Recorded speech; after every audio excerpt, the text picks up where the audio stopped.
Hello বন্ধুরা, ঘরোয়া special mini cooking food থেকে দর্শক বন্ধুকে জানাই স্বাগত। আশা করি সকলে ভালো আছেন এবং সুস্থ আছেন। তো বন্ধুরা, আমি আজ অনেক দিন পরে আবার ছাদ বাগানে চলে এসেছি। আর ছাদ বাগানে আজকের আমি এই দেখুন, এখানে চারা গাছ পোঁতার জন্য ব্যারেলটা করে সিদ্ধ করে নিয়েছি। আর এখানে এই খইয়ের ফুল পচা আর সবজির খোসা দিয়ে কিন্তু আমি আজকের মাটি তৈরি করব। আর মাটি দেব একদম খুব সামান্য পরিমাণ, আপনারা দেখতেই পাবেন। তো সবজির খোসা দেখুন অর্ধেকটাই পচে গেছে। আর এই কি পচে গেলে জানেন তো কীটনাশক হিসেবে আমি এখানে দিচ্ছি নিম পাতা। আর এরপরে দিচ্ছি এই যে খই গাছের শুকনো পাতা ফুল। এইরকম ভাজে ভাজে কিন্তু আমি পুরো ড্রামটি ভরে নেব।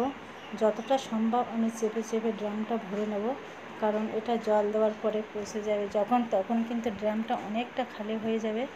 আর এটা উপরে এটা সার বা মাটি তৈরি করার জন্য এর উপরে সামান্য পরিমাণ মাটি আপনাকে দিতে হবে, তা নাহলে কিন্তু মাটিটা তৈরি হবে না। তো বন্ধুরা দেখুন, আমার সবজি খোসা মোটামুটি দেওয়া হয়ে গেছে। আর বাকিটা আমি এবার খইয়ের পাতা বা ফুল দিয়ে পূরণ করে দেব। আর এতে কিন্তু কীটনাশক হিসেবে আমি দেখতে পেয়েছেন আমি দিয়েছি নিম পাতা ভাজে ভাজে। আর আপনারা পারলে নিম পাতা অথবা হলুদ দিতে পারেন। আরও একটা জিনিস আপনি দিতে পারেন, যে সার্ফের সঙ্গে বা শ্যাম্পু ছিটিয়ে দিতে পারেন, তাহলে কিন্তু কীটনাশক হিসেবে খুবই উপকারী। আর আমি একই সঙ্গে কিন্তু এখানে কয়েকটা উচ্ছের দানাও দিয়ে দিলাম, যেটা পরবর্তীকালে গাছ হয়ে উঠবে। যাই হোক বন্ধুরা, আমি এখানে কিন্তু এই যে মোটামুটি সবজির খোসাগুলো দিয়ে এবার খইয়ের পাতার বা ফুল দিয়ে ভালো করে চেপে দিচ্ছি। চেপে চেপে কিন্তু আমি ড্রামটি ভরে দেবো, যতটা পারা যায় চেপে দিয়ে দেবো। আর দেখুন আমার কিন্তু একদম ড্রামটি মোটামুটি ভরে গেছে। এবার দেখুন হালকা পরিমাণে কিন্তু আমি মাটি দিচ্ছি, কারণ মাটির পরিমাণটা খুবই কম। আমার এখানে সেইভাবে ভালো মাটি নেই, তাই আমি খুব অল্প পরিমাণে মাটি দিয়ে কিন্তু ছাদ বাগানে এইভাবে গাছ পুঁতি। তো আজকে যে চারা গাছ পুঁতব সেটা আপনারা দেখতেই পাবেন, যে পুঁই শাক গাছ। একদম খুব ছোট ছোট চারা, কী সুন্দরভাবে বাড়িতে যত্ন করে পুঁতলে কী সুন্দরভাবে চারা হয় সেটা আপনাদের দেখাবো।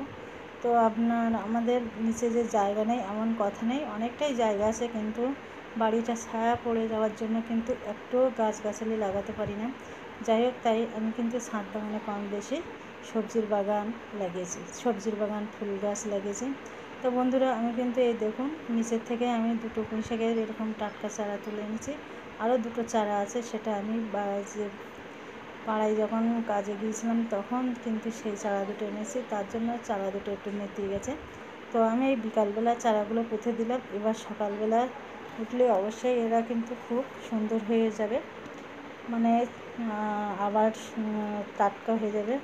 যাই হোক, এখান থেকে আমি যেটা আপনাদের বলতে চাইছি, যে আপনার যদি এরকম ছাদ বাগানে যদি মাটি না থাকে, আপনি কিন্তু এইভাবে চারা বসাতে পারেন। আর এটা কিন্তু খুব সুন্দর গাছগাছালি হয়, কারণ এই জৈব সার, এটা একটা জৈব সার বলতে পারেন। জৈব সার কিন্তু গাছ লাগানোর পক্ষে উপকারী। দেখুন বন্ধুরা, সেই পুঁই শাক গাছগুলো কী সুন্দর হয়েছে। আর আমি যে এখানে কুমড়োর চারা লাগিয়েছিলাম সেটাও দেখিয়েছিলাম আপনাদের। আর লঙ্কা গাছগুলোই দেখুন, লঙ্কাও চলে এসছে। তো বন্ধুরা, আমার এই ভিডিও কেমন লাগলো অবশ্যই কমেন্টস করে জানাবেন। ভালো লাগলে অবশ্যই একটি লাইক দেবেন আর চ্যানেলটি সাবস্ক্রাইব করে পাশে থাকবেন। তো লঙ্কা গাছগুলো মোটামুটি লঙ্কা ধরছে এখন। আর বেশ কিছুদিন পরে দেখুন পুঁই শাক গাছগুলো কত বড় হয়েছে। আমি ভিডিওটা অনেক দিন পরেই ছাড়ছি, তা আজ এই পর্যন্ত। দেখা হচ্ছে পরের ভিডিওতে।